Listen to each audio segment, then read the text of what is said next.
رحم الله من قرأ الفاتح. أعوذ بالله من الشيطان الرجيم. بسم الله الرحمن الرحيم. الحمد لله رب العالمين الرحمن الرحيم مالك يوم الدين إياك نعبد وإياك نستعين اهدنا الصراط المستقيم صراط الذين أنعمت عليهم غير المغضوب عليهم ولا الضالين.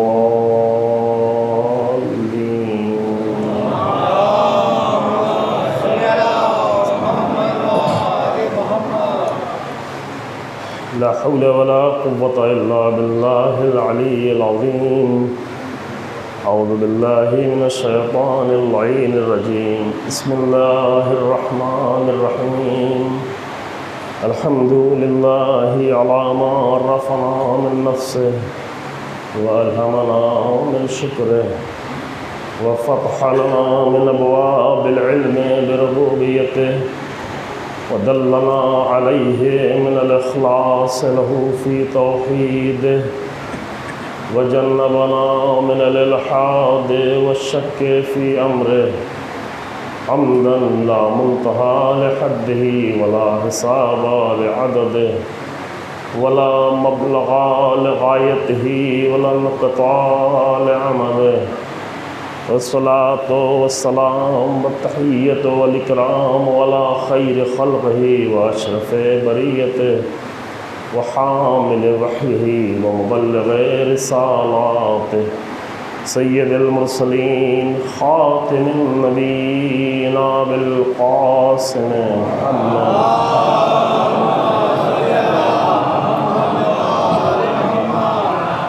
ثم الصلاة والسلام على أهل بيته الطيبين الأطهرين المعصومين المنتجبين الذين أذهب الله عنهم الرجس وطهرهم تطهيرا.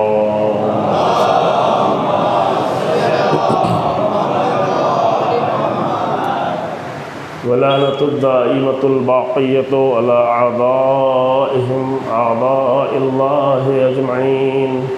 أما بعد فقد قال الله تبارك وتعالى في كتابه الكريم. بسم الله الرحمن الرحيم. يا أيها الذين آمنوا اجتنبوا كثيرا من الظن إن بعض الظن إثم ولا تجسسوا ولا يغتب بعضكم بعضا أيحب أحدكم أن يأكل لحم أخيه ميتا فكرهتموه إن الله غفور حليم. إن الله تواب رحيم. يا أيها الناس إنا خلقناكم من ذكر وأنثى وجعلناكم شعوبا وقبائل لتعارفوا إن أكرمكم عند الله أتقاكم والله إن الله عليم خبير. صلوات الله محمد وعلى آله.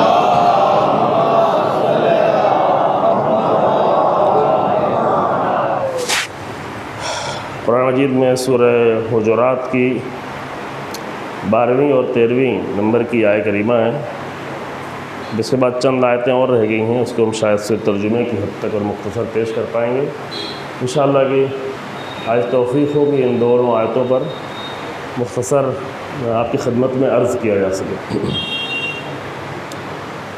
12ویں آیت میں بھی ایک بہت ہی اہم سماجی اور اخلاقی مسئلہ بیان ہو رہا ہے، یعنی مشکل حل کی جا رہی ہے.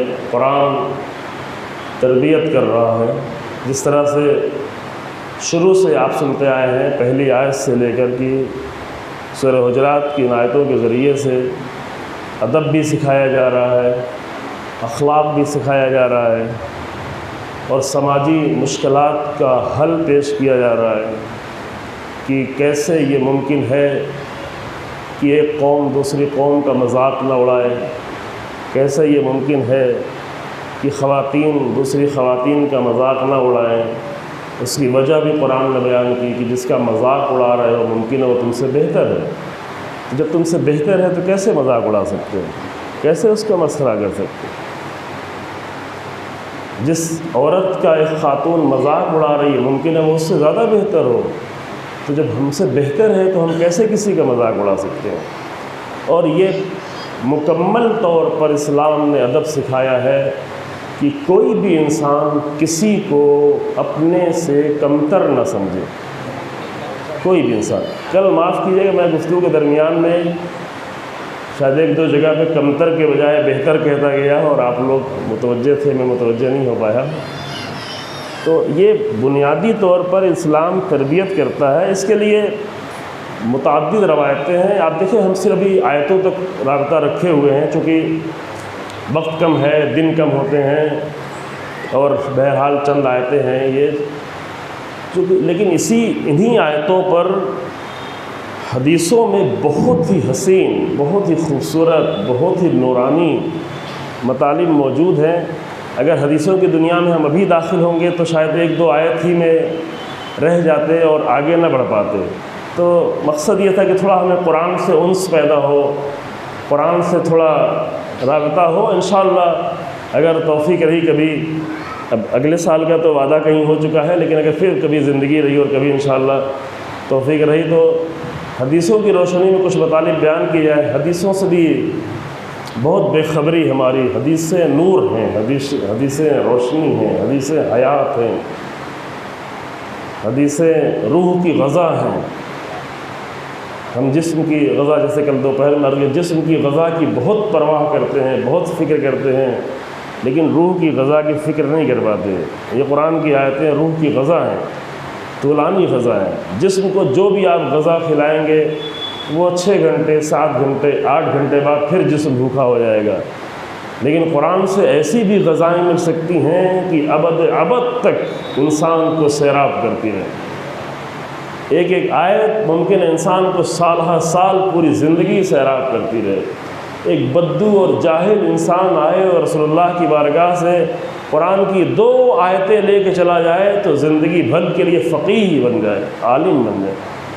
فقط 2 آیتیں، فَمَن يَعْمَلْ مِثْقَالَ ذَرَّةٍ خَيْرًا يَرَهُ وَمَن يَعْمَلْ مِثْقَالَ ذَرَّةٍ شَرًّا يَرَهُ۔ اتنا لے کے چلا گیا تو رسول اللہ کی زبان میں کہا جا رہا ہے کہ قد رجع الرجل فقیحا عالما، یہ انسان فقیہ بن کے پلٹا ہے، عالم بن کے پلٹا ہے۔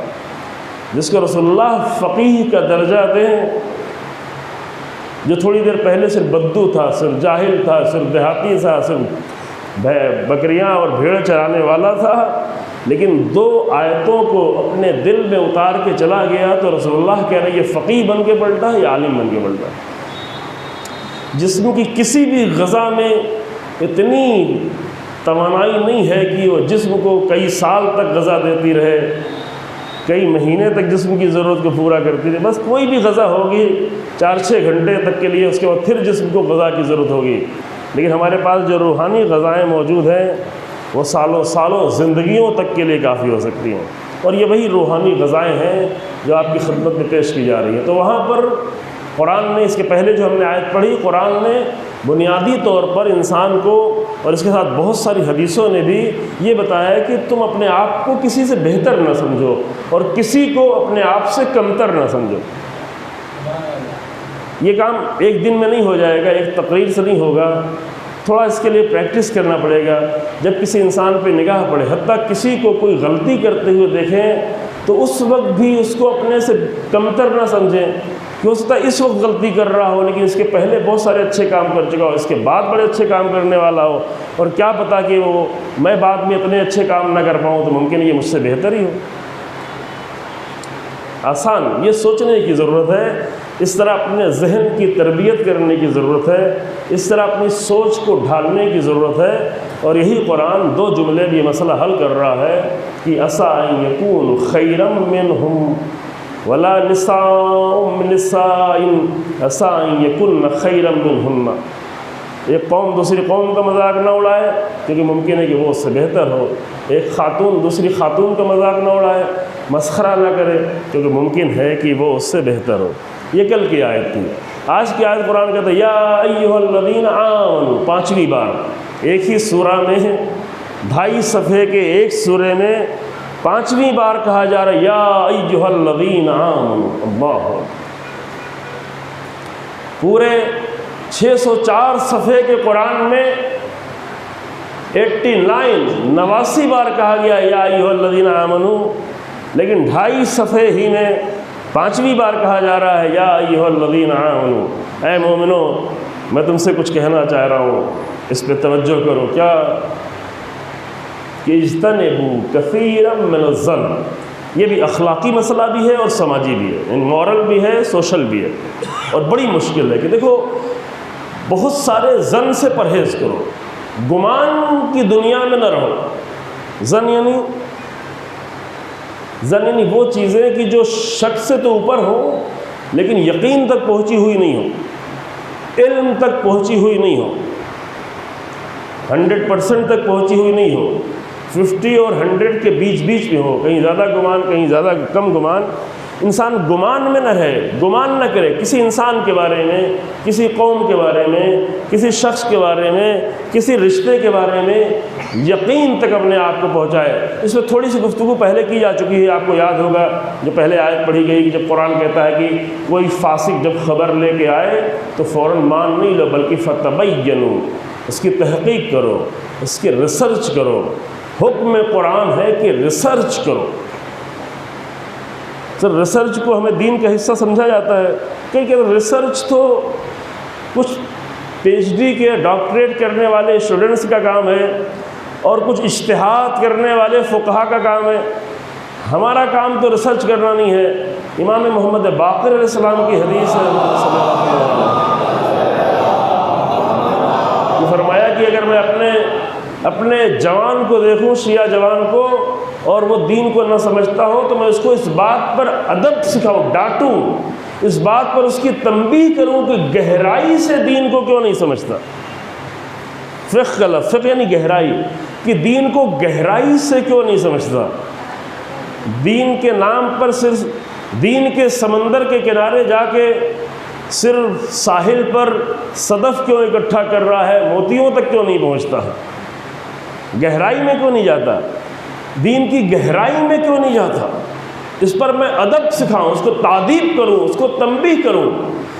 امام تو ایک ایسا شیعہ جوان دیکھنا چاہتے ہیں کہ ہر جوان ریسرچ کرنے والا ہو، ہر جوان گہرائی میں جانے والا ہو، ہر جوان دین کو گہرائی سے سمجھنے والا ہو۔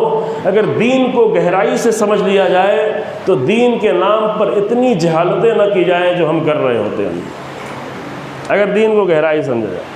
وہاں بھی قرآن بھی یہی کہتا ہے کہ بھئی جب کوئی بھی خبر تمہارے پاس آئے، چاہے واٹس ایپ کے ذریعے سے، چاہے فیس بک کے ذریعے سے، اب قرآن پہ واٹس ایپ فیس بک نہیں لکھا ہوا ہے، فقط اتنا لکھا ہوا ہے کوئی فاسق انسان جب تمہارے پاس خبر بھیجے جو بھروسے مند نہ ہو، کوئی بھی بات لے کر آئے تو فتبینوا، پہلے ریسرچ کر لو۔ ریسرچ کرنے سے پہلے اس کو اپنے دل میں بھی جگہ نہ دو، بولنا تو دور کی بات ہے، فارورڈ کرنا تو دور کی بات ہے، اس کے لیے اپنے ذہن میں نظریہ بھی نہ بننے دو، نہ کسی مطلب کو، نہ کسی آئیڈیالوجی کو، نہ کسی انسان کے بارے میں تم اپنے ذہن میں نظریہ بھی نہ بناؤ کہ فلاں نے فلاں کے بارے میں یہ کہا ہوگا تو ہاں وہ ہوگا ایسا، کیوں ایسے کہہ رہے ہو، بغیر ریسرچ کے۔ البتہ انسانوں کے بارے میں اچھائی کی ریسرچ کرنا ہو تو کرے، برائیوں کے بارے میں ریسرچ کرنے کی ضرورت نہیں ہے، وہ یہاں اس والی آیت میں بیان کرے جو آج پڑھی ہے نا، یہ چھوڑے، ایوائڈ کر دے۔ کوئی کسی کے بارے میں کہہ رہا ہے وہ فلاں اس نے یہ برائی کی، اس نے یہ برائی کی، اس نے یہ برائی کی، آپ کوشش کریں کہ اس کو بھی روکیں اور ٹالیں کہ تم شاید غلط سمجھے، شاید اس کی کوئی مجبوری رہی ہو، شاید تمہیں بدگمانی ہوئی ہو، شاید تم تک غلط خبر پہنچی ہو، ہزار بہانے ڈھونڈ کے لائے تاکہ کسی کی برائی اگر ہو رہی ہو تو اس کی برائی کرنے والے کو بھی بچائے اور جس کی برائی کی جا رہی ہے اس کو بھی بچائے، کیونکہ دونوں خطرے میں ہیں۔ یہ جو برائی کر رہا ہے وہ بھی خطرے میں ہے، وہ جو بیچارے کی برائی ہو رہی ہے اس کی بھی عزت کو خطرہ ہے، خطرہ تو ہے نا، البتہ جو برائی کر رہا ہے اس کو زیادہ خطرہ ہے۔ ہم یہ سمجھتے ہیں کہ جس کے بارے میں برائی کی گئی، جس کی غیبت کی گئی، چونکہ آج کی آیت یہی ہے، جس انسان کی غیبت کی گئی اس کو زیادہ نقصان ہو گیا، اس کی توہین ہو گئی، نہیں، اس کو اتنا نقصان نہیں ہوا، کیونکہ ہم سمجھتے تھے کہ ہم اس کی توہین کر رہے ہیں، لیکن وَتُعِزُّ مَن تَشَاءُ وَتُذِلُّ مَن تَشَاءُ، ہم کسی کو کیا ذلیل کر سکتے ہیں اگر اللہ عزت دینے والا کر سکتے ہیں؟ ہم کسی کو کہاں عزت بھی دے سکتے ہیں اگر اللہ اسے ذلیل کرنے والا ہو؟ تو نقصان تو زیادہ ہمارا ہوا جو ہم غیبت کر رہے تھے، کیوں نقصان ہوا؟ اس لیے کہ روایتیں یہ بتاتی ہیں، تھوڑا سا روایت سے سہارا لے رہے ہیں آج، روایتیں یہ بتاتی ہیں کہ جب کوئی انسان، کوئی خاتون، کوئی بھی جب کسی کی برائی کرتا ہے، ایک صلوات اور پڑھیں، موقع ملا ہوا ہے،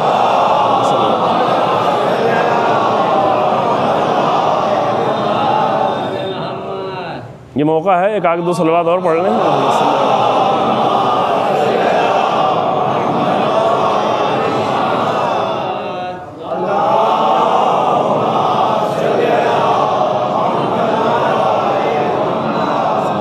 محمد آل محمد۔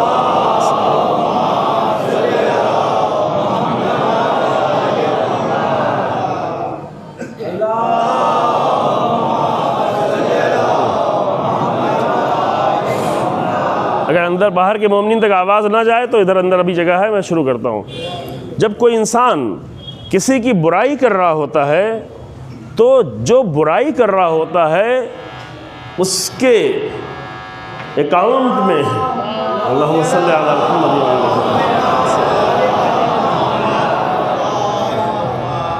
احسنتم، اللہم صلی علی محمد۔ جو بیچارہ برائی جس کی جا رہی ہے، غیبت کی جا رہی ہے، وہ تو کہیں اپنا کام کر رہا ہوگا، کچھ کر رہا ہوگا، کہیں بزی ہوگا، لیکن یہ جو کر رہا ہے بیٹھا ہوا، اس کے اکاؤنٹ میں جو خوبیاں ہوتی ہیں، جتنی زیادہ اس کی توہین ہوئی ہے اسی حساب سے اس کی خوبیاں اس کے بیلنس سے نکل کے اس کے بیلنس میں چلی جاتی ہیں۔ تو گھاٹا کس کا ہوا؟ یعنی ہم نے اچھائیاں کی تھیں، ہم نے نیک کام کیے تھے، ہم مجلسیں پڑھ کے بڑے خوش تھے کہ بڑی ہم نے خدمت کی ہوئی ہے، اور مجلس پڑھنے کے بعد کسی دوسرے ذاکر کی تعریف ہونے لگی، ہم نے اس کی برائی کرنا شروع کر دی کہ یہ کہاں ہو سکتا ہے کہ میرے سامنے کوئی اچھی مجلس پڑھ پائے، تو 2-4 برائیاں کر دیں۔ تو یہ جو اچھائی کر کے ہم آئے تھے، مجلس پڑھ کے اچھے کام کر کے آئے تھے، اور بھی کوئی کام کر کے آئے تھے، نماز پڑھی تھی، دن بھر کیا کیا کیا تھا، یہ سارا ہمارے اکاؤنٹ سے نکل کر اس کے اکاؤنٹ میں چلا گیا، تو نقصان کس کا ہوا؟ نقصان اس کا نہیں ہوا، اس کو تو کوئی ذلیل نہیں کر سکتا جب تک کہ اللہ نہ چاہے۔ دیکھیں یہ یقین کر لیں عزیزو، جب کوئی کسی کے بارے میں برائی کرے تو پریشان نہیں ہو، کیونکہ کسی کے رسوا کرنے سے کوئی رسوا ہو ہی نہیں سکتا، قانون خدا ہے، کسی بھی چیز کا اثر ہو ہی نہیں سکتا جب تک کہ اذن پروردگار نہ ہو جائے۔ جادو کا اثر نہیں ہو سکتا، بری نگاہوں کا اثر نہیں ہو سکتا، بری سوچ کا اثر نہیں ہو سکتا، برے اقدام کا اثر نہیں ہو سکتا، دشمن کی سازشوں کا اثر نہیں ہو سکتا جب تک کہ اذن پروردگار نہ ہو جائے۔ تو اس مسئلے میں تو ہم کو فکر مند ہونے کی ضرورت ہی نہیں ہے کہ کون گالیاں دے رہا تھا، کون کیا کہہ رہا تھا، کون کتنا برا کہہ رہا تھا۔ کبھی کبھی لوگ اتنی گندی زبان استعمال کرتے ہیں عزیزو، اللہ اکبر، اللہ اکبر، میں کیا بتاؤں، لیکن اس گندی زبان کا جواب یہ نہیں ہے کہ ہم بھی وہی گندی زبان استعمال شروع کریں۔ امام سید سجاد علیہ السلام کے پاس نادان شخص آیا اور اس نے امام کو نہیں، امام کی ماں کی توہین کی اور بری توہین کی۔ امام کی جب ماں کی توہین کی، آپ بتائیں ہمیں جو کہنا ہو کہہ لو، لیکن دیکھو ماں کو نہیں کہہ سکتے، باپ کو نہیں سکتے۔ انسان لڑنے پہ تیار ہو جاتا ہے، مرنے پہ تیار ہو جاتا ہے جب ماں کی توہین، ایک معصوم امام کی، پاکیزہ ماں کی توہین کی، تو امام نے جواب میں فرمایا کہ اگر میری ماں ایسی ہے تو اللہ اسے معاف کرے، اور اگر میری ماں ایسی نہیں ہے تو اللہ تجھے معاف کر دے۔ کتنا بڑا دل چاہیے یہ جملہ کہنے کے لیے، کتنا بڑا۔ آج ہی میرے ساتھ بھی ایک ایسا واقعہ پیش آیا ہے، تو میں سوچنے لگا، واقعاً سوچنے لگا کہ ائمہ کی سیرت اسی جگہ کے لیے ہوتی ہے۔ نہیں سمجھ میں آتی، بعض لوگوں کو بعض باتیں سمجھ میں نہیں آتی، تو کچھ بھی کر سکتے ہیں۔ تو جواب اس کا یہی ہے، جواب سیرت اسی لیے ہے کہ مشکل وقت میں سیرت کو نگاہوں میں رکھو۔ یہ نہیں کہ سیرت تقریروں میں ہو، سیرت مجلسوں میں ہو، لیکن انسان کی زندگی میں وہ وقت آن پڑے تو انسان سب کچھ بھول جائے اور وہی اپنے کلچر کی رسمیں دہرانا شروع کر دے، وہی بد زبانی کرنا شروع کر دے، وہی غیبتیں کرنا شروع کر دے۔ تو جو انسان غیبت کرتا ہے اس کا نقصان ہے، جس کی غیبت ہو رہی ہے اسے تو خوش ہونا چاہیے کہ اس بیچارے نے اتنی محنت سے اپنا عمل کیا تھا، مجھے دے دیا، تو جا کے ایک شکریہ بھی ادا کرنا چاہیے کہ بھائی تم نے میری برائی بیان کی تھی تو تمہارا شکریہ کہ تمہارے کچھ اچھے عمل ہمارے اکاؤنٹ میں آ گئے. نہیں کریں گے؟ ہاں، بس آپ کا اکاؤنٹ بینک کا خالی ہو اور 2-4 لاکھ روپے آپ کے پاس آ جائیں، کہا کس کے پاس ہے؟ کہا فلاں اکاؤنٹ سے آئے، اور وہ آ چکا، تو آپ کو یہ حق نہیں ہے کہ جا کے کہے کہ بھائی تمہارے اکاؤنٹ سے میرے اکاؤنٹ میں 4 لاکھ روپے آئے ہیں، تمہارا شکریہ تم نے بھیج دیا. اچھا نہیں لگے گا آپ کو؟ تو اس پہ ناراض کیوں ہوتے ہیں؟ اس پہ غصہ کیوں کرتے ہیں؟ پیسہ آئے تو خوش ہوتے ہیں، اعمال صالحہ آ جائیں تو خوش ہونے کی ضرورت نہیں ہے.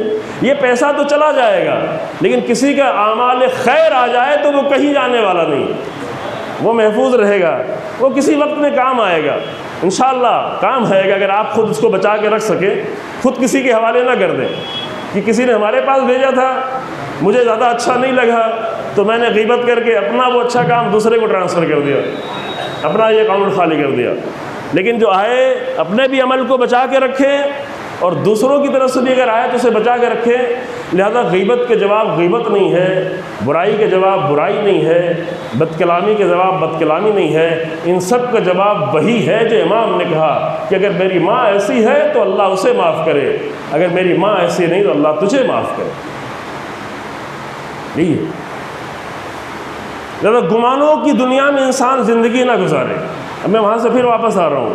انسان علم کی دنیا میں رہے، یقین کی دنیا میں رہے. احتمال، گمان، خرافات، رسمیں، وہمیات، تخیلات، امیجنیشن، ان سب کی دنیا میں انسان زندگی نہ گزار رہا ہو، ورنہ یہ کھوکھلی دنیا ہے. ممکن ہے زینت بن کے سامنے آئے، ممکن ہے وقتی طور پہ اچھا لگے، ممکن ہے کہ تخیلی شاعری کو سن کے کوئی تعریف کر دے، لیکن یہ صرف زینت ہے، وقتی زینت ہے. حقیقتیں ہیں جو ہمیشہ کے لیے زینت ہے. لہذا انسان حقیقت کی دنیا میں زندگی گزارے، علم کی دنیا میں زندگی گزارے، یقین کی دنیا میں زندگی گزارے. اجتنبوا کثیرا من الظن، بہت سارے ظن سے بچو. بھائی کے بارے میں بدگمان ہو گئے، مولوی کے بارے میں بدگمان ہو گئے، جس کے پیچھے نمازیں پڑھتے رہے، کسی نے ایک جملہ کہہ دیا بدگمان ہو گئے، چھوڑ کے بیٹھ کے نماز. یا اگر کوئی غلطی ہو بھی گئی ہے تو معصوم تو نہیں ہے، غلطی ہو جاتی ہے.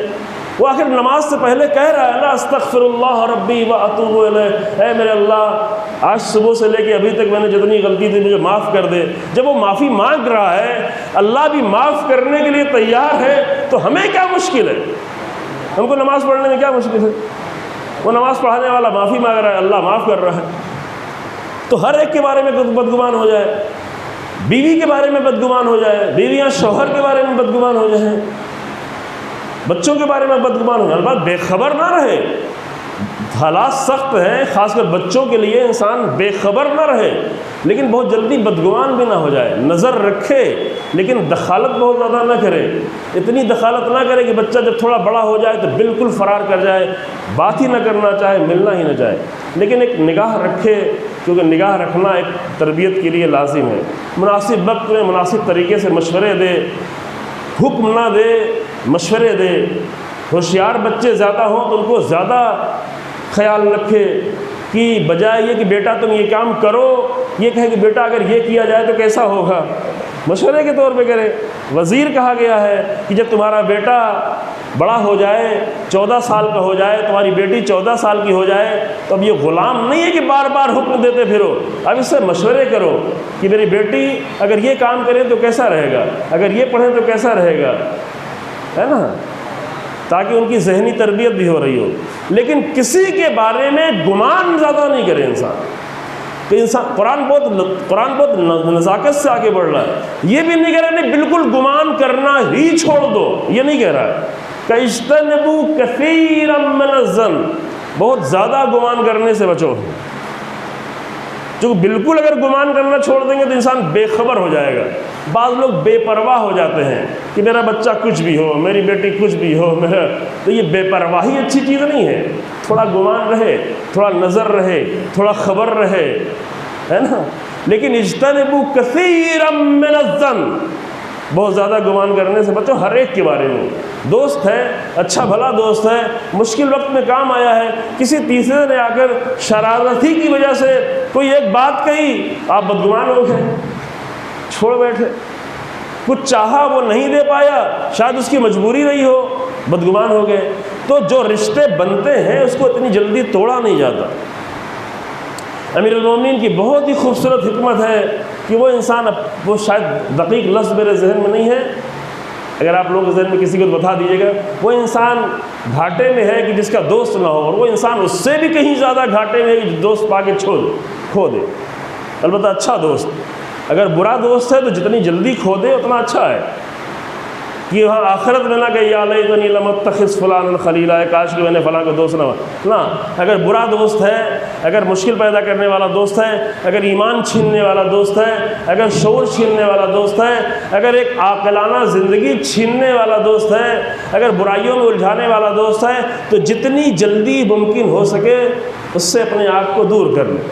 لیکن اگر کوئی اچھا دوست مل جائے تو ذرا ذرا سے گمان پہ چھوڑ نہ بیٹھے، ایسی نعمتوں کو کھو نہ دے انسان کہ اِنَّا بَعْضَ الظَّنِّ اسم، کیونکہ بعض ظن ایسے ہوتے جو گناہ ہیں، بعض ظن ایسے جو گناہ نہیں ہوں گے۔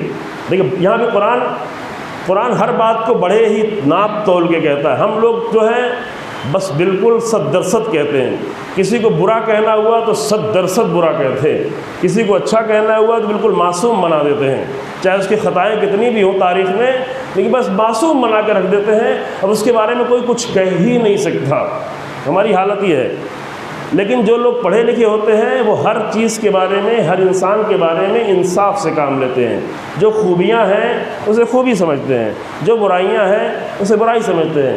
قرآن بھی ہر چیز کو بہت ہی نزاکت کے ساتھ بیان کرتا ہے کہ دیکھو اِنَّ بَعْضَ الظَّنِّ اسم، بعض گمان ایسے ہیں جو گناہ بھی ہیں، چونکہ بہت سارے ہم نے گمان کیے اور گمان کے نتیجے میں اقدام نہیں کیا۔ گمان تو کر لیا کوئی برا کہ میرا بھائی ایسا کیا ہے، میرا دوست ایسا کیا ہے، میری بیوی ایسی کیوں ہے، گمان تو کیا لیکن کچھ اقدام نہیں کیا، کچھ برا قدم نہیں اٹھایا، کچھ تکلیف نہیں پہنچائی، کچھ دل کو آزار و اذیت نہیں دی، تو ابھی تک یہ صرف گمان تھا، ابھی گناہ نہیں بنا ہے۔ لیکن اگر یہ گمان انسان کو برے عمل تک لے کے پہنچا دے تو اب گناہ بننا شروع ہو جاتا ہے۔ تو یہ بہت اچھا ہے کہ خدا نخواستہ اگر کوئی برا گمان آ بھی جائے تو برا گمان ہی رہے، برا عمل نہ بدلے پائے، برے عمل سے پہلے روک لے تاکہ اسم نہ بنے، یعنی تاکہ گناہ نہ بن جائے، اسے روک لے۔ اور اس کے بعد فرمائے وَلَا تَجَسَّسُوا، جلدی آگے بڑھ رہے ہیں، یہ قرآن کی بہت ہی عظیم جملے ہیں عزیزو، تھوڑا ہم چھیڑ رہے ہیں آپ کے ذہنوں میں، باقی انشاءاللہ آپ اور سوچیں گے۔ وَلَا تَجَسَّسُوا، دیکھو تجسس نہیں کرو، لوگوں کی زندگی میں تجسس نہیں کرو۔ تجسس سمجھ رہے ہیں؟ نہیں، جاسوسی سمجھ رہے ہیں؟ جاسوسی نہیں، یہی تجسس نہیں، جاسوسی ہے، عربی لفظ ہے۔ جاسوسی جو ہے عربی لفظ ہے، اردو میں بولا جاتا ہے، ابھی تو اور بھی کئی زبانوں میں بولا جانے لگا، فارسی میں ہے۔ وَلَا تَجَسَّسُوا، دیکھو اپنی زندگی کو یوں ہی بیکار ضائع نہ کرو کہ وہ کیا ہے، وہ کہاں رہتا ہے، وہ کیا کھاتا ہے، وہ کیا پیتا ہے، اس کی انکم کیا ہے، اس کی سروس کیا ہے، وہ کیسے فلیٹ میں رہتا ہے، وہ کیسی بلڈنگ میں رہتا ہے، کیا لینا دینا ہے ہمیں اس سے، ہمیں کیا لینا دینا ہے؟ اور گھر سے گزر رہے ہیں تو تھوڑا ایک نگاہ کر لیں، دیکھیں جھانکتے ہوئے گزرے ہیں، ایک نگاہ ڈالتے ہوئے کہ دیکھیں گھر میں کیا چل رہا ہے۔ پتہ روایت میں یہاں تک ہے کہ اگر کوئی انسان تمہارے گھر میں جھانکے، اس کی آنکھ میں تیر مار دو تو حق ہے۔ کیوں کوئی تجسس کر رہا ہے گھر کے اندر؟ ممکن یہاں کوئی نامحرم ہو، ممکن ہے مناسب لباس پہنا ہو، کیوں دیکھ رہا ہے؟ جو ہمارے کلچر کی عادت ہی نہیں ہے، ہمارے کلچر کو اس کو فخر سمجھا جاتا ہے کہ ہر انسان یہ سمجھتا ہے کہ میں کتنے انسانوں کے بارے میں کتنی چیزیں جانتا ہوں، میں بڑا جاسوس ہوں۔ یہ انسانوں کے بارے میں جاسوسی کرنا اچھا نہیں، ریسرچ اچھی ہے، تجسس اچھا نہیں ہے، توجہ کریں۔ تبین اچھا ہے، تجسس اچھا نہیں ہے۔ قرآن کہتا ہے فتبینوا، ایک جگہ آگے کہتا ہے ولا تجسسوا، ریسرچ تو کرو، جاسوسی نہ کرو، تجسس نہ کرو، پھر ریسرچ اس کے بارے میں کرو۔ ریسرچ زیادہ انسانوں کے بارے میں نہ کرو، یہ پہلے عرض کیا۔ ہاں اگر کرنا ہے تو ایسے عظیم انسانوں کے بارے میں کرو کہ جس کی زندگی کے کچھ پہلو اگر کھو گئے ہیں تو اگر وہ ظاہر کر دیا جائے تو کچھ لوگوں کو فائدہ ہو، یہ ریسرچ اچھی ہے، یہ ریسرچ کرو۔ تو کچھ لوگ ہیں جو تاریخ میں کھو گئے ہیں لیکن تھے عظیم، کچھ لوگ ہیں جن کے بیانات بہت ہی عظیم تھے لیکن کتابوں میں مقید کر دیے گئے ہیں، تو ریسرچ کرو، کتابوں سے نکالو، اپڈیٹ کرو، زمانے کے لائق بناؤ، زمانے کے لائق بنا کر دنیا کے سامنے پیش کرو کہ دنیا کو اس کی ضرورت ہے۔ آج رسول اللہ کے کلام کی دنیا کو ضرورت ہے، آج امیر المومنین کے کلام کی دنیا کو ضرورت ہے، خطیب کے چیخ پکار کی ضرورت نہیں ہے لیکن امیر المومنین کے فضائل اور کلام کی دنیا کو ضرورت ہے۔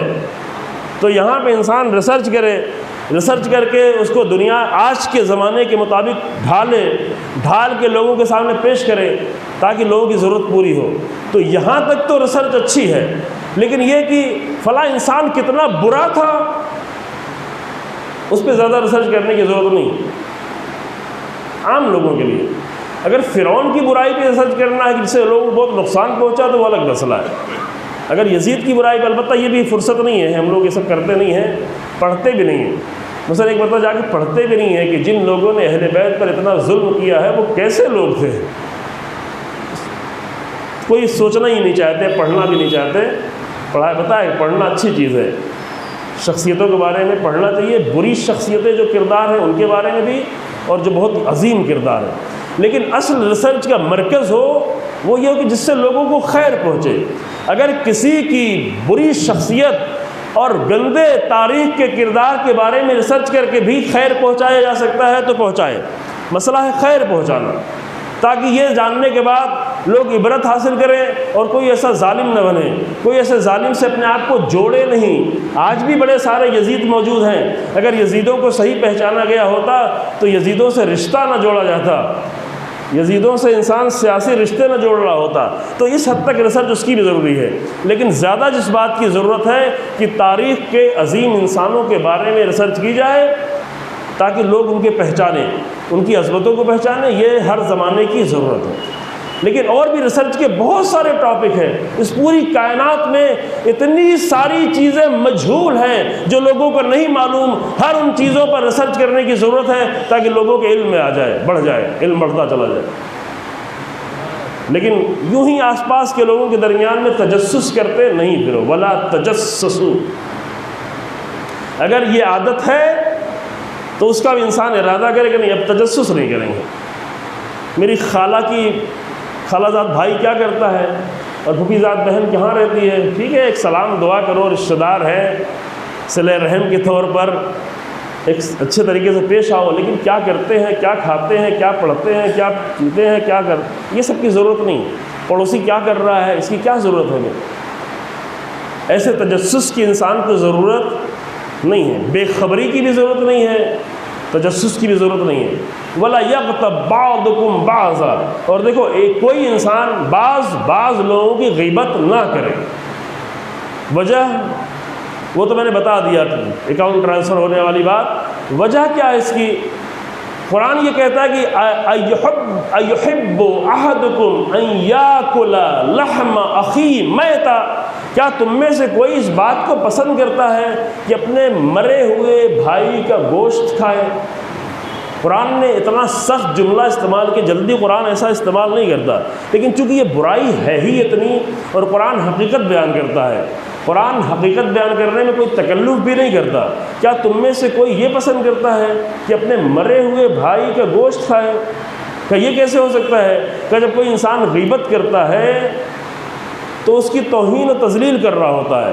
اور کل ہم یہ آیت پڑھ چکے کہ انما المؤمنون اخوہ، مومنین سب کے سب بھائی ہیں۔ جب بھائی ہیں تو بھائی کی غیبت جب کر رہے ہوں گے تو بھائی کے جسم کا کاٹنا زیادہ برا ہے یا بھائی کی غیبت کر کے اس کو ذلیل کرنا زیادہ برا ہے؟ بھائی کو زخمی کرنا زیادہ برا ہے یا اسے ذلیل کر دینا زیادہ برا ہے؟ اگر کوئی بھائی کسی بھائی کو زخمی کر دے تو کہ بھائی کوئی بات نہیں، میں مرہم لگا دے رہا ہوں، پٹی باندھ رہا ہوں، تم نے دھوکے سے مار دیا ہے، لیکن اگر ذلیل کر دیا اور ذلیل بھی ایسے وقت میں کیا کہ جب وہ میرا بھائی موجود بھی نہیں ہے. جو غیبت یعنی جب موجود نہیں ہے، جب غائب ہے، وہ جب سامنے ہے بھی نہیں. کیونکہ اگر سامنے ہوتا تو وہ اپنا دفاع کرتا کہ نہیں آپ کو غلط فہمی ہو گئی، میں نے ایسا نہیں کیا ہے، یا میں نے ایسا کیا ہے لیکن آپ نے کچھ اور سمجھا، آپ کو بدگمان. وہ اپنا دفاع کرنے کے لیے، اپنے ڈیفنس کے لیے بھی موجود نہیں ہے، یہاں سے غائب ہے. تو غائب بھی ہے اور توہین بھی کر رہے ہیں. تو یہ بالکل ایسا ہی ہو گیا کہ جیسے اپنے بھائی کے جسم کے گوشت کو کاٹ کے نکال رہے اور کھا رہے. انسان غیبت کرتا ہے، یہ کر رہا ہوتا ہے، سمجھتا نہیں. غیبت میں لذت محسوس کرتا ہے. ہمارا معاشرہ یہ ہے کہ البتہ سب ایسا نہیں ہے، معاف کیجیے گا، انشاءاللہ آپ میں بھی اکثر لوگ ایسے نہیں ہوں گے. غیبت میں لذت محسوس کرنے والے لوگ وہی ہیں کہ جنہیں انسانوں کا احترام نہیں رہ گیا، جو ہر ایک کو ذلیل سمجھتے ہیں، جو ہر ایک کو حقیر سمجھتے ہیں، جو ہر ایک کو توہین کے لائق سمجھتے ہیں، جو ہر ایک کو مسخرہ کرنے کے لائق سمجھتے ہیں، وہی غیبت کر رہے ہوں گے. میں ایک چند شعر پڑھ دوں. میں کئی دن سے لکھے بیٹھا ہوں، اسی عشرے کے لیے تیاری کی تھی اور چھوٹتا جا رہا ہے. صلوات پڑھیں. یہ سے کچھ اور بھی جملے ہیں. پہلی تاریخ کو بھی میں پڑھنے والا تھا لیکن ہم نے کہا اس کو روکو، اس دن پڑھیں گے جب یہ والی آیت پڑھیں گے. امیر المومنین سے منسوب شعر ہے، بہت خوبصورت ہے. خاص کر چوتھا شعر تو مزہ آ گیا. جب میں نے پڑھا مزہ آ گیا، واقعی مزہ آ گیا. کہتے ہیں نا مزہ آ گیا، ہاں، انجوائے کرنا. فرمایا ادبت نفسی فما وجدت لها بغیر تقوی الالہ من ادبی. میں نے اپنے نفس کو ادب سکھایا لیکن ادب سکھانے کے لیے مجھے کچھ بھی نہیں ملا سوائے اللہ کا تقوی. یہ آیت پہلے پڑھ چکے ہیں، شروع بھی پڑھ چکے ہیں نا. یا ایھا الذین آمنوا لا تقدموا بین یدی اللہ ورسولہ واتقوا اللہ. تقوی. میں نے اپنے نفس کو جب ادب سکھانا چاہا تو فما وجدت لها، میں نے اس نفس کے ادب سکھانے کے لیے کچھ پایا ہی نہیں. بغیر تقوی الالہ من ادبی، اللہ کے تقوی کے سوا کچھ بھی ادب مجھے نہیں ملا. یہی ادب ہے. یہ اعتقادی بنیادیں ہیں. اگر اعتقادی بنیادیں انسان کی مضبوط ہوں تو ادب بھی آسان ہو جاتا ہے، اخلاق بھی آسان ہو جاتا ہے. اگر اعتقادی بنیادیں کمزور ہوں تو دکھاوے کا ادب تو ملے گا، دکھاوے کا اخلاق بھی مل جائے گا. یہ بھی ایک بیماری ہے. دکھاوے کے نام پہ بڑے اچھے بن رہے ہوں گے، ایک رشتہ دار دوسرے کو دیکھے گا بڑی تعریفیں کر رہا ہوگا، لیکن تھوڑا تنہائی میں جائے گا تو اپنے بھائی کی برائی کرنا شروع کر دے گا. کیوں؟ اس لیے کہ بنیادیں کمزور ہیں، توحیدی بنیادیں کمزور ہیں. کیوں؟ اس لیے کہ یہ بیچارہ یہ نہیں جان رہا ہے کہ جب بھائی کے سامنے تو اس کی تعریف کر رہے تھے تو وہ سمجھتا تھا میرا بھائی دیکھ رہا ہے، لیکن جب یہاں تنہائی میں اس کی برائی کر رہے ہیں تو اس کا پروردگار تو دیکھ رہا ہے نا. تو جب اس کا پروردگار دیکھ رہا ہے، اگر یہ اعتقاد مضبوط ہو، اگر توحید مضبوط ہو تو کہیں بھی برائی نہیں کرے گا.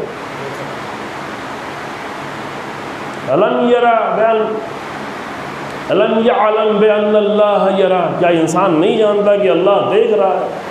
تو امام نے فرمایا کہ بہترین چیز ادب سیکھنے کے لیے ہے تقوی. اور اس کے بعد فرمایا فی کل حالاتها وان قصرت افضل من صمتها عن الکذب. اور تمام حالات میں اگر تقوی میں کچھ کمی ہو جائے، اتنا بڑا نظام تقوی کے ہمیں نہ مل پائے. تقوی ایک عمل نہیں ہے، میں پہلے بھی عرض کر چکا ہوں. تقوی یوں نہیں ہے کہ دین کے بہت سارے احکام اس میں ایک تقوی بھی ہے، نہیں، دین کے جتنے بھی احکام ہیں سب کا نچوڑ تقوی ہے. ابھی بعد میں ایک آیت آ رہی ہے، لہذا مجھے دہرانا نہ پڑے، پھر یہ ذہن میں آپ لوگ رکھیں. لہذا دیکھو، اگر کامل تقوی کا نظام تمہیں نہیں مل پائے جس سے تم اپنی حفاظت کر سکو اور اپنے آپ کو دشمنوں سے بچا سکو، ہر طرح کے دشمنوں سے، کیونکہ تقوی کی اصلی ذمہ داری یہ ہے کہ انسان کی اپنی حفاظت ہو رہی ہو، دشمنوں کے مقابل میں وہ اپنے آپ کو محفوظ رکھ سکے. تو اگر یہ تم کام نہیں کر سکو تو پھر کم سے کم اتنا کرو کہ جھوٹ بولنے سے اپنی زبان کو روک لو. یہ کام کرو، جھوٹ نہیں بولو. جھوٹ مذاق میں بھی نہیں بولو. بچے سے مذاق میں بھی نہیں کہو کہ بیٹا میں ابھی تمہارے لیے ٹافی لاؤں گا اور نہ لاؤ. ارادہ یہ ہو کہ نہیں لائیں گے، نہیں کرو یہ کام. کیونکہ چند مرتبہ یہ کرنے کے بعد بچوں کی نگاہ میں آپ کی حیثیت گر جائے گی. میرا باپ جھوٹا ہے، میری ماں جھوٹی ہے، میرا بڑا بھائی جھوٹا ہے. کہے گا نہیں وہ آپ کے ادب میں، لیکن ایک ذہنیت بن جائے گی. لہذا نہ مذاق میں جھوٹ بولو، نہ جھوٹے وعدے کرو، بیوی سے جھوٹے وعدے نہیں کرو. اگر بیوی کو معلوم ہو کہ یہ جھوٹے وعدہ کر رہا ہے، ایسے ہی بول رہا ہے، تو وہاں پہ تھوڑا بہت اجازت دی گئی ہے. اسے بھی پتہ ہے کہ نہیں، ایک شاعر ہے گزرے ابھی اسی زمانے کے، وہ کسی، مجھے ذہن سے نام نکل گیا، کسی اردو ادیب کا قول نقل کر رہے تھے کہ جب کوئی جھوٹ بولے اور یہ بھی معلوم ہو کہ سامنے والا بھی سمجھتا ہے کہ میں جھوٹ بول رہا ہوں، تو وہ کوئی زیادہ بڑا جھوٹ نہیں ہوا. اس لیے ہمارے پرائم منسٹر زیادہ بڑے جھوٹے نہیں ہیں، چونکہ ابھی سب سمجھ رہے ہیں کہ جھوٹ بول رہے ہیں. میں تعریف کر رہا ہوں نا، چونکہ سب سمجھ رہے ہیں کہ جھوٹ بول رہے ہیں، تو یہ کوئی زیادہ بڑا مسئلہ نہیں ہے. ہاں، آپ لوگ تھوڑا پریشان ہو جاتے ہیں کہ کہہ دیا پرائم منسٹر چائے بیچتے ہیں. دیکھیے ہم نے تو مشورہ دیا تھا کہ ہمارا پرائم منسٹر بیچارہ یہ چائے ہی بیچتا رہتا تو آج بہت بڑے بڑے گریجویٹ لوگ چائے اور پکوڑے نہ بیچتے. وہ لوگ کچھ اور کام کر رہے ہیں، ریسرچ کر رہے ہوتے، ان کو چائے پکوڑے بیچنے نہ پڑتے. لیکن بہرحال یہ ہوتا ہے. اور کیا کرو؟ دو کام کرو. ایک تو جھوٹ سے اپنے آپ کو بچا لو، وغیبت الناس عن غیبتہم حرمہا فی الکتب. دیکھو غیبت سے بچو، دو کام کر لو بس، اور سارا کام تقویٰ ملنا شروع ہو جائے گا. ایک جھوٹ بولنا چھوڑ دو، ایک غیبت کرنا چھوڑ دو. کہ آپ کہیں کہ کیونکہ جھوٹ تو جھوٹ ہے، غیبت تو جھوٹ نہیں ہے نا. آپ یہ کہ دیکھو میں جھوٹ تو نہیں بول رہا ہوں لیکن غیبت کروں گا، کیونکہ غیبت تو جھوٹ نہیں ہے. اصل غیبت ہے ہی وہی چیز جو سچ ہو. سمجھ رہے ہیں نہیں؟ غیبت جھوٹ کو نہیں کہتے، جھوٹ کو تہمت کہتے ہیں، فلاں نے تہمت لگا دی. غیبت وہی ہے جو ہم نے واقعاً دیکھا کہ انسان کو کرتے ہوئے جا کے بیان کر دیا. تو یہ بالکل سچی بات ہے، ذرا بھی جھوٹ نہیں ہے. پھر اتنا بڑا گناہ کیوں ہو گیا؟ اب یہ مسئلہ حل کریں. سچ بھی ہے لیکن اتنا بڑا گناہ کہ اس کی وجہ یہ ہے کہ مسئلہ سچ بولنا یا جھوٹ بولنا یہ زیادہ اہم نہیں ہے. اصل چیز جو سارے اسلامی احکام کی بنیاد ہے وہ یہ ہے کہ کسی انسان پر ظلم نہ ہونے پائے. اگر سچ بول کے ظلم ہو رہا ہے تو وہ بھی حرام ہے. سچ کو میں حرام کہہ رہا ہوں، میں نہیں کہہ رہا ہوں، قرآن کہہ رہا ہے. غیبت سچ کو کہتے ہیں، غیبت جھوٹ نہیں ہے.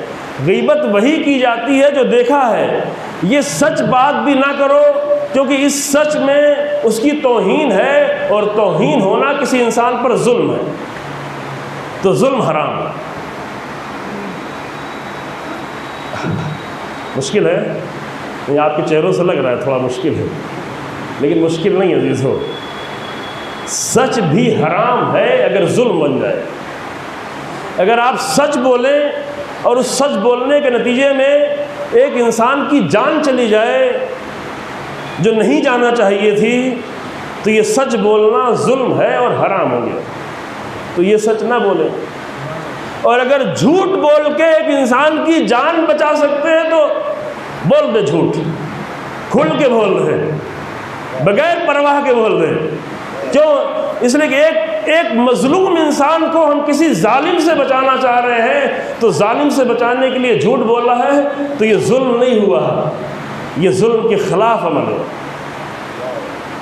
اس میں اور آپ کو مشکل ہو گئی نا. میں سمجھ رہا ہوں، آپ کی آنکھوں کو بھی دیکھ رہا ہوں، آپ کے چہروں کو بھی دیکھ رہا ہوں، لیکن حقیقت یہی ہے کہ اگر جھوٹ بول کے کسی کی عزت بچائی جا سکتی ہے. مثلا دو بھائی لڑ رہے تھے، ایک بھائی سے دوسرے بھائی کے ساتھ آپ کی تھوڑا بہت بات ہوئی، ایک آدھ جملہ اپنے بھائی کے بارے میں کہا، ذرا سی کچھ تعریف کی، کہا کہ میرا بھائی ایسا ہے. آپ جا کے دوسرے بھائی سے کہیں ارے تمہارا بھائی تو تمہاری بڑی تعریف کر رہا تھا، بھائی کیا بات ہے، تاکہ دو بھائیوں کے درمیان میں رشتہ قائم کر دیں. یہاں پہ اگر آپ تھوڑا جھوٹ بول لے گئے تو یہ جائز ہے. میں اپنی طرف سے کچھ نہیں بیان کر رہا ہوں. اب مجھے کل اب جانا بھی مجھے ہے، بعد میں طرح طرح کی باتیں نہ کہیے گا. تھوڑا سا جا کے فقہی مسائل پڑھ لیجئے گا کہ کہاں کہاں غیبت جائز ہے، کہاں کہاں جھوٹ بولنا جائز ہے، کہاں کہاں سچ بولنا حرام ہے. اور سارے احکام فقہی کا راز یہ ہے کہ کسی پر ظلم نہ ہونے پائے. اللہ بھائی اس کا خیال رکھو کہ کسی انسان پر ظلم ہونے پائے. نہ میرے جھوٹ سے ظلم ہو، نہ میری تہمت سے ظلم ہو، نہ میرے سچ سے ظلم ہو، نہ میری غیبت سے ظلم ہو۔ ظلم نہ ہونے پائے کسی انسان، اور ظلم سے بچانا ہے تو کر سکتے ہو، غیبت بھی کر سکتے ہو۔ میاں بیوی میں لڑائی ہو گئی، اور یہ عورتیں سنیں، مرد تو کسی نامحرم کے پاس جا کے نہیں گئے گا، عورتیں سنیں، لڑائی ہو گئی اور جا کے اس کی بیوی سے کہے میں نے گئے تھے، میں وہاں پہ گئی تھی، تمہاری بڑی تعریف ہو رہی تھی، تمہارے کیا سسرال میں، تمہارے سسرال میں تمہاری بڑی تعریف ہو رہی تھی۔ تو اس کے دل میں نرم گوشہ پیدا ہو کہ ہاں یعنی ہے کچھ اچھی باتیں بھی ہمارے اندر ہیں، تو اس نرمی کی بنیاد پہ جو 2 مہینے پہلے چلی گئی، چلو ٹھیک ہے اپنی سسرال جاتے ہیں، وہ لوگ ہمیں چاہتے بھی تو ہیں، کچھ اچھائیاں بھی تو بیان کر رہے ہیں، سمجھ رہے ہیں نہیں؟ رشتوں کو جوڑنا ہو، اور وہاں پہ پہلے کیا بتایا ہے 2 دن پہلے کہ اگر کوئی رشتہ ڈھونڈنے آئے وہاں پہ غیبت کرنا جائز ہے۔ یہ نہ کہو کہ شرابی انسان ہے، زناکار انسان ہے، بد کردار انسان ہے، لیکن نہیں اچھا انسان ہے شادی کر لو، نہیں، یہ گناہ کر دیا کیونکہ کسی انسان کی بیٹی کی زندگی تباہ کر دی، نہیں کرو۔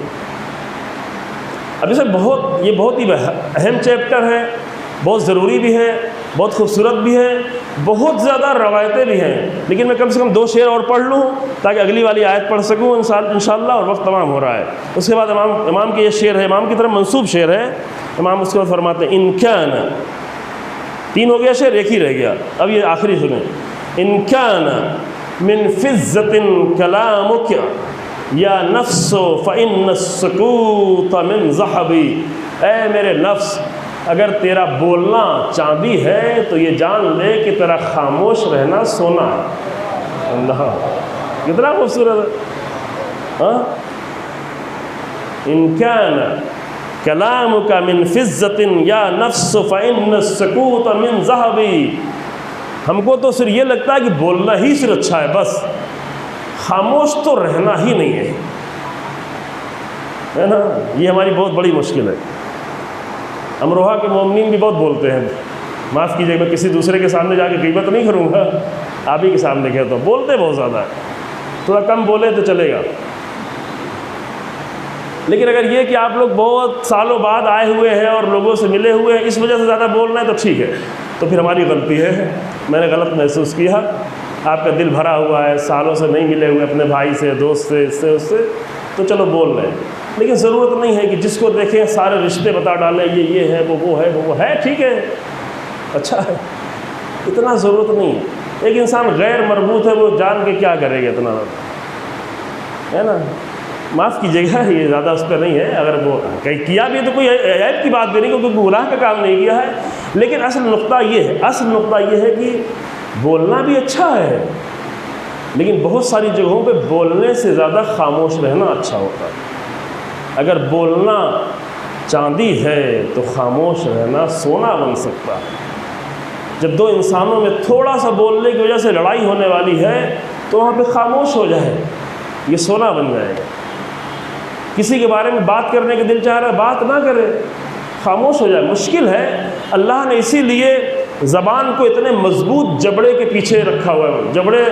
جبڑے تو آپ کو لگ رہے ہیں کتنے 250 گرام کے ہے، یہ 250 گرام کے، لیکن کئی 100 کلو کی طاقت رکھتے ہیں، پتہ ہے کہ نہیں؟ اب مجھے یاد نہیں رہا، بہت پہلے کبھی پڑھا تھا، لیکن آپ جا کے ڈھونڈ سکتے ہیں۔ سمجھنے کے لیے آپ اس طرح سمجھ سکتے ہیں کہ آپ 100 کلو اگر ایک چنا کے اوپر رکھ دیں، چنا نہیں ٹوٹے گا، لیکن اپنے جبڑے سے آپ آرام سے توڑ دیتے ہیں۔ یعنی اس جبڑوں میں اتنی طاقت رکھی ہے کہ جو 100 کلو کے زیادہ طاقت رکھتا ہے، وزن تو کم ہے، طاقت بہت زیادہ رکھتا ہے۔ تو اللہ نے اس معمولی سی بڑی نرم سی زبان کو اتنے مضبوط جبڑوں اور ہونٹوں کے پیچھے چھپا کے رکھا ہے کہ جب بولنا ہو تو پہلے تھوڑا جبڑے سے پوچھو، پہلے ہونٹ سے پوچھو کہ بولیں کہ نہ بولیں، اور پیچھے اسے دل سے پوچھو۔ جو امیر المومنین کی بہت خوبصورت کلمات ہے، یہ امیر المومنین کے فضائل ہے میری نگاہ میں، آپ کی نگاہ میں شاید کچھ اور ہو، میری نگاہ میں یہی ہے۔ امیر المومنین کے فضائل یہ ہے کہ یہ زبان کے بارے میں کتنے کلمات ہیں نجل البلاغ، کتنی حکمتیں ہیں، بہت ہی حسین حکمتیں ہیں، بہت خوبصورت حکمتیں ہیں۔ بولو ہاں ٹھیک ہے، تعرفوا، بولو تاکہ پہچانے جاؤ، لکھو تاکہ پہچانے جاؤ۔ فإن المرء مخبوء تحت لسانه، ایک انسان اپنی زبان کے نیچے چھپا ہوا ہے، لیکن اس زبان سے وہ نہ بولے کہ تاریخ میں اس کا بولنا عذاب بن کے رہ جائے، اس کا بولنا نفرتیں پھیلا دے، وہ آ کے تقریر کرنا شروع کرے تو پورے ملک میں نفرتیں پھیلنا شروع ہو جائیں، تو نہ بولے انسان، خاموشی اختیار کرے۔ یہ سکوت بہت ہی اچھا ہے، خاموشی بہت اچھی ہے۔ ایک بہت ہی خوبصورت سا لطیفہ ہے، لطیفوں میں بڑے اچھے پوائنٹ ہوتے ہیں کہ کسی حکیم کے پاس ایک عورت گئی، خاتون، اس کا شوہر تھوڑا بے ادب تھا، جیسے بھائی پڑھ کے آئے ہیں، بہت ڈانٹتا تھا، اور ڈانٹتے ڈانٹتے کبھی ہاتھ بھی اٹھ جاتا تھا جو کبھی نہیں اٹھنا چاہیے۔ اگر کسی کا ہاتھ، مجھے لگتا ہے کہ یہاں کلچرڈ لوگ ہیں، یہاں ہاتھ کسی کا نہیں اٹھتا ہوگا، لیکن کیمرے کے ذریعے سے اور جگہوں تک بات پہنچتی ہے، تو یہ بتا دیں کہ اگر کسی کا ہاتھ اٹھ گیا اور مار دیا، اور اگر مارنے کے نتیجے میں جلد پر، اسکن پہ سرخ یا سیاہ یا نیلا کچھ نشان پڑ گیا، تو اس کے بدلے میں سونا ہے، دیت کا سونا دینا پڑے گا، صرف معذرت کافی نہیں، سوری، دیت ہے۔ حتیٰ شاگرد کو مار دیا، ٹیچرز بھی بہت سارے بیٹھے ہوئے ہیں اور یہ سب سے بڑا اپنا حق سمجھتے ہیں کہ مجھے پڑھنے آیا ہے تو اس کو مارنا ہی مارنا ہے، اگر مارا ہے تو جا کے اپنے شاگردوں سے معافی مانگو، یا سونے کا اچھا خاصا سونا لے کے جاؤ اور دو اپنے بچوں کو، لو بیٹا میں نے تم کو مارا تھا، یہ سونا لے لو دیت کے طور پہ۔ یہ شرعی مسئلہ ہے، یعنی انسانوں کا احترام یہ ہے کہ کیوں مار رہے ہو، بغیر مارے نہیں پڑھایا جا سکتا، محبت کر کے مارنے سے زیادہ پڑھایا جا سکتا ہے۔ کسی انسان کو احترام کرو گے تو وہ زیادہ پڑھے گا، مار کے نہیں پڑھے گا، مار کے وقتی طور پہ سن لے گا لیکن پڑھے گا نہیں، علم نہیں آئے گا۔ عزت دو تاکہ وہ اپنی عزت کے خیال رکھنے کے لیے زیادہ علم حاصل کرے، اپنے شاگردوں کو احترام اور عزت دو تاکہ اس عزت کی حفاظت کے لیے آپ نہ بھی دیکھ رہے ہوں تو رات رات میں بیٹھ کے پڑھ رہا ہو کہ میرے استاد کی نگاہ میں میری عزت ہے، تو اس عزت کو بچا کے رکھنا ہے، عزت کو ضائع نہیں ہونے دینا۔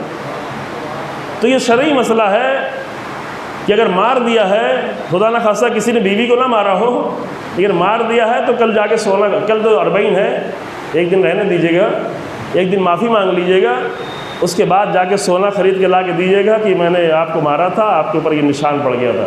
اب وہ کتنی مقدار میں ہے وہ جا کے مسائل میں دیکھ لیجیے گا، وہ سب انٹرنیٹ پہ آپ کو مل جائے گا، کتنا مارنے پہ کیا نشان بنے تو کتنا سونا ہے۔ لیکن وہ بے ادب شوہر تھا، وہ مار دیتا تھا، بیوی بڑی پریشان تھی تو حکیم کے پاس گئی۔ اچھا وہ حکیم کے پاس گئی، مولوی کے پاس نہیں گئی مولوی اس کو چند نصیحتیں کرتا ہے پھر کہتا جاؤ۔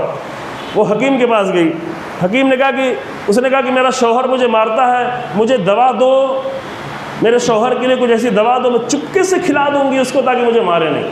کہا میں دوا تو دیتا ہوں لیکن تمہارے شوہر کے لیے نہیں، تمہارے لیے۔ کہ یہ کیا بات ہوئی، مارتا شوہر ہے، دوا میں کھاؤں؟ کہا اگر تم چاہتی ہو کہ تمہارا شوہر تمہیں نہ مارے تو دوا تمہیں کھانی پڑے گی۔ کہا اگر ایسی بات ہے تو ٹھیک ہے دیں۔ یقین نہیں آ رہا تھا لیکن لے لیا دوا۔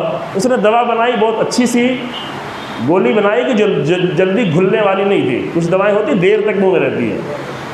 اس نے کہا یہ دیکھو گولیاں ہیں، جب بھی تمہارا شوہر غصے میں گھر میں داخل ہو کسی وجہ سے، آفس میں لڑکے آیا ہے، باس سے لڑائی ہو گئی ہے، کچھ آپس میں ہو گئی ہے، ہو جاتی ہے، یہ شوہر لوگوں کی کمی ہے کہ باہر لڑتے ہیں، وہاں تو کچھ کر نہیں پاتے، غصہ آ کے بیچاری کمزور خاتون پہ نکالتے ہیں، وہ سارا غصہ وہاں۔ تو جب تمہارا شوہر غصے میں گھر سے باہر آئے، پیسے اسے کی کمائی زیادہ نہیں ہوئی ہو، ٹائر پنچر ہو گیا ہو، رکشہ خراب ہو گیا ہو چلاتے چلاتے، کوئی بھی بات ہوئی ہو اور وہ غصے میں دکھائی پڑے تو تم فوراً یہ دوا اپنے منہ میں ڈال لینا، اور منہ میں ڈالنے کے بعد جب تک اس کو چبانا نہیں، اس کو چوستی رہنا، بس شرط یہ ہے کہ جب تک یہ دوا ختم نہ ہو تب تک تمہیں بولنا نہیں ہے۔ مگر ایک کام کرو، بولنا نہیں، بول دو گی تو مار دے گا، دوا کا اثر ختم ہو جائے گا اچھا لطیفہ ہے نا؟ جی ہاں، آپ لوگ بھی یہ کر سکتے ہیں، صرف بیویوں کے لیے نہیں ہے، مرد لوگ بھی ابھی بہت زیادہ ان کے حوصلے کم ہو گئے ہیں، تحمل کم ہو گیا ہے، مردوں کا تحمل زیادہ ہونا چاہیے۔ تو وہ لے کے آئی دوا، اور جیسے شوہر غصے میں داخل ہوا، اس نے دیکھا حالات خراب ہو رہے ہیں، اور زبان بدل رہی ہے اور ابھی ہاتھ اٹھنے والا ہے، اس نے فوراً دوا منہ میں ڈال دی اور خاموش ہو گئی. اب وہ چیخ رہا ہے، وہ چلا رہا ہے، یہ دیکھ رہی ہے، یوں ہی دیکھ رہی ہے، منہ چلا رہی ہے، دیکھ رہی ہے. اب چیختے چیختے وہ خود ہی بیچارہ ٹھنڈا پڑ گیا. کیا کرتا، کتنی دیر تک چیخے گا؟ جب سامنے سے وہ بولے ہی نہیں کچھ تو یہ کتنی دیر تک چیخے گا؟ اس کو بڑا پہلے تو شک تھا، کہ یہ تو بڑی اچھی دوا ہے. پھر 2-3 مرتبہ اور آزمایا. وہ جب بھی دوا کھاتی تھی اور خاموش ہو جاتی تھی، شوہر کا اٹھا ہوا ہاتھ نیچے آ جاتا تھا، چیخ کے خاموش ہو جاتا تھا، بعد میں معذرت بھی کر لیتا تھا. تو جا کے حکیم سے کہا کہ بہت اچھی دوا، یہ دوا مجھے اور دے دو، یہی دوا دے دو. تو یہ دوا ہم آپ کو فری میں دیتے ہیں کہ جب بھی گھر میں لڑائی ہو تو بس آپ یہ سنجیدہ مسئلہ ہے کہ گھر کے مسائل کے حل کرنے کا بہترین راہ حل خاموشی ہے. فقط اتنا کر لیں. کتنے بھی گھر یا پڑوس کے جو بھی مسائل ہیں جو بہت جلدی لڑنا شروع ہوتے ہیں ذرا سی بات پہ، بہترین راہ حل ہے کہ انسان خاموش ہو جائے، وہاں سے نکل جائے. روایتوں میں بھی ہے، بیٹھا ہوا ہے تو لیٹ جائے، کھڑا ہوا ہے تو بیٹھ جائے، کمرے میں ہے تو باہر چلا جائے، گھر میں ہے تو گھر کے باہر چلا جائے. زبان کو بند کر لے، جبڑوں کو مضبوط کر لے، ہونٹوں کو محکم کر لے، زبان کو نہ چلنے دے، تو سارے جھگڑے ختم ہو جائیں گے. نہ کوئی لڑائی ہوگی، نہ کوئی توہین ہوگی، نہ کوئی طلاق ہوگا، نہ کوئی اختلاف ہوگا، نہ کوئی بے حرمتی ہوگی، نہ کوئی گناہ ہوگا. چونکہ 90% گناہ صرف زبان سے ہوتے ہیں. اس کی جا کے آپ تحقیق کریے گا کہ عام طور سے معاشروں میں 90% گناہ پورے تمام اعضاء جسم میں صرف زبان سے ہوتے ہیں. تو یہ سنبھال لے انسان.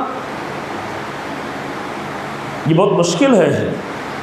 بولنا بہت آسان ہے، خاموش رہنا بہت مشکل ہے. اس کی پریکٹس کریں، خاموش رہنے کی پریکٹس کریں. جب چند لوگ بیٹھے اور دل چاہ رہا ہے کہ ہم بھی بولیں تو کہ نہیں، بولنے دیں، ہم خاموش رہتے ہیں، بہت اچھا رہے گا. کچھ دن تجربہ کر لیں، اچھا لگے گا. لوگ بول رہے ہیں، آپ کھانا کھائیں، ہے نا؟ دسترخوان پہ بیٹھے لوگ بول رہے ہیں، آپ چپکے سے کھانا کھائیں. کیا کرنا ہے؟ ضروری سب بول رہے ہیں تو ہم بھی بولیں؟ نہیں بولیں. باتیں بھی عام طور سے بے وجہ ہو رہی ہوتی ہیں، بہت زیادہ کوئی کام کی بات نہیں ہو رہی ہوتی ہے، نہ معاشرے کو بلند کرنے کی، نہ علم کی، نہ ایجوکیشن کی، سماج کی، کچھ بات خاص نہیں ہوتی، یوں ہی بات ہو رہی ہوتی ہے. اور کبھی کبھی اس میں گناہ بھی ہوتا ہے. تو خاموش رہیں. نہیں ہو سکتا، کر کے دیکھیں، ہو سکتا ہے. چونکہ یہ کام واقعاً بہت ہی بڑا کام ہے.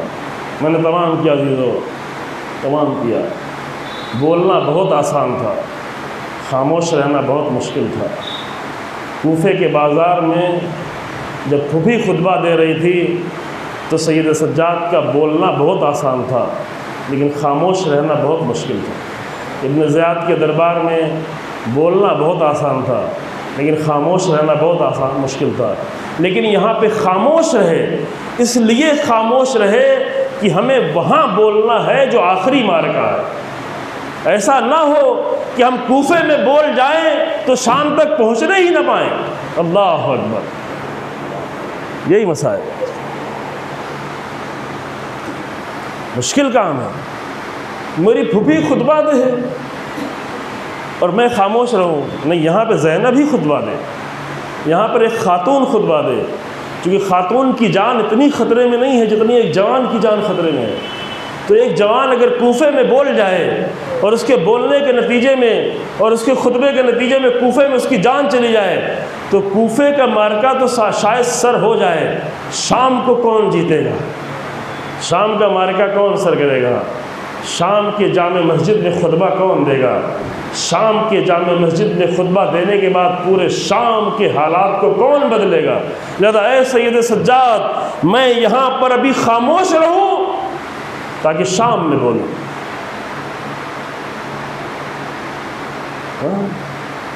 خاموشی سخت ہے. ایسے وقت میں خاموشی بہت سخت ہے جب بابا کا سر نو کے نیزے پہ بلند ہو لیکن خاموش.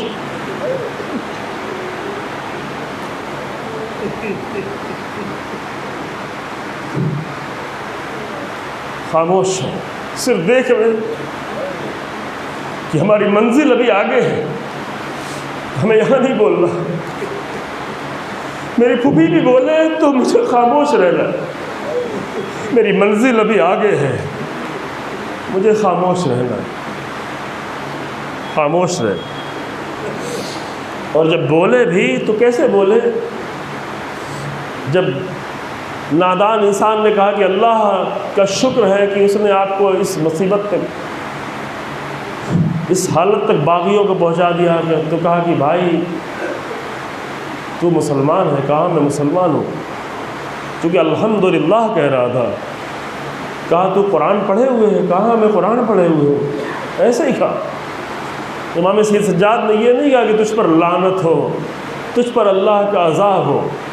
جب وہ یہ کہہ رہا تھا کہ اللہ نے ایسے لوگوں کو ان کے انجام تک پہنچایا، باغیوں کو، تو امام سجاد یہ بھی اللہ کی بارگاہ میں دعا کہہ رہے تھے، پروردگارا اتنے سارے ظلم ہیں، یہ مجھے باغی کہہ کے ایسے جملہ کہ پروردگار اس پر تو عذاب ڈال دے۔ امام عذاب کی دعا کر سکتے تھے، لیکن امام دیکھ رہے تھے یہ نادان ہے، اس کو دھوکے میں رکھا گیا ہے۔ نادانوں پر عذاب کی دعا نہیں کی جاتی۔ بہت سارے لوگ ہمارے زمانے میں نادان ہیں، جن تک صحیح دین پیش نہیں کیا گیا ہے، تو اس بنیاد پر ان کے لیے بد دعائیں نہیں کی جا سکتی، ان سے نفرت نہیں کی جا سکتی، ان کی توہین نہیں کی جا سکتی کہ ہمارے مسلک پہ نہیں ہے تو بس کافر ہیں، ظالم ہیں، جتنی توہین کریں۔ نہیں، بہت سارے لوگ جن تک حق نہیں پہنچایا گیا ہے، شاید ہم ہی نے حق نہیں پہنچایا ہے، تو بہت سارے لوگ نادان ہیں۔ نادان یعنی ان تک پہنچی نہیں ہے بات۔ تو ایسے وقت میں اتنے سخت حالات میں، ہتھکڑیوں بیڑیوں میں، امام سید سجاد کہتے ہیں بھائی تو قرآن پڑھا ہوا لگتا ہے۔ کہا میں نے قرآن پڑھا ہے۔ تو کیا قرآن میں تو نے یہ آیت نہیں پڑھی ہے وَآتِ ذَا الْقُرْبَى حَقَّهُ، قرابت داروں کو اے رسول اللہ ان کا حق دے دو؟ کہا پڑھی ہے یہ آیت، یہ قرابت دار، رسول اللہ کے قرابت داروں کے لیے آیت نازل ہوئی ہے۔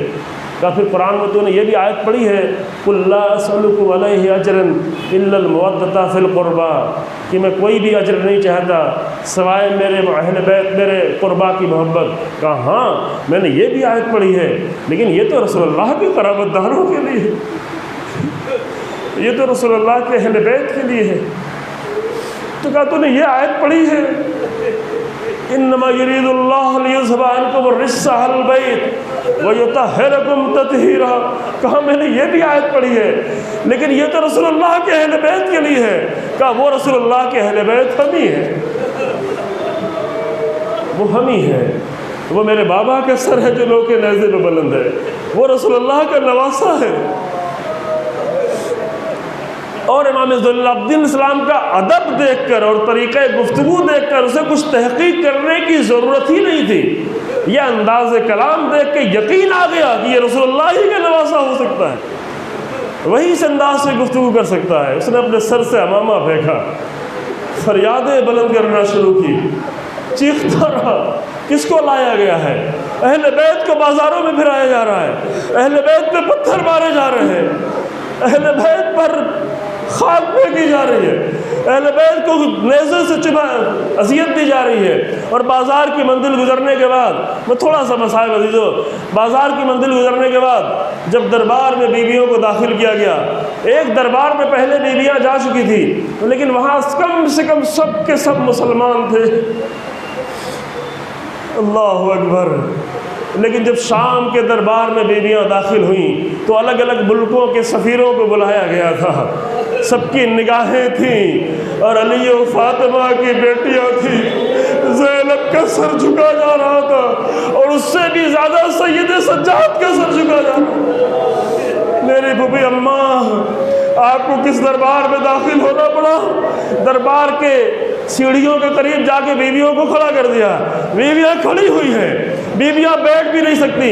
اسی درمیان میں لوگوں کے نیزے سے سر کو اٹھا کے ایک لگن میں رکھ کے یزید کے سامنے پیش کیا گیا۔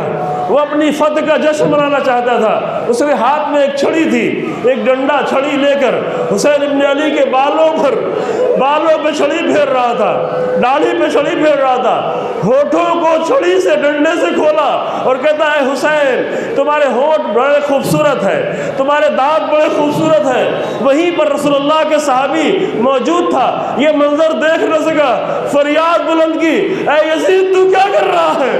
ان ہونٹوں کو میں نے رسول اللہ کو چومتے ہوئے دیکھا ہے، ان رخساروں کو رسول اللہ کو چومتے ہوئے دیکھا ہے۔ جس منظر کو ایک صحابی نہیں دیکھ پا رہا ہے، اس منظر کو زینب کیسے دیکھے؟ اس منظر کو ام کلثوم کیسے دیکھے، اس منظر کو سید سجاد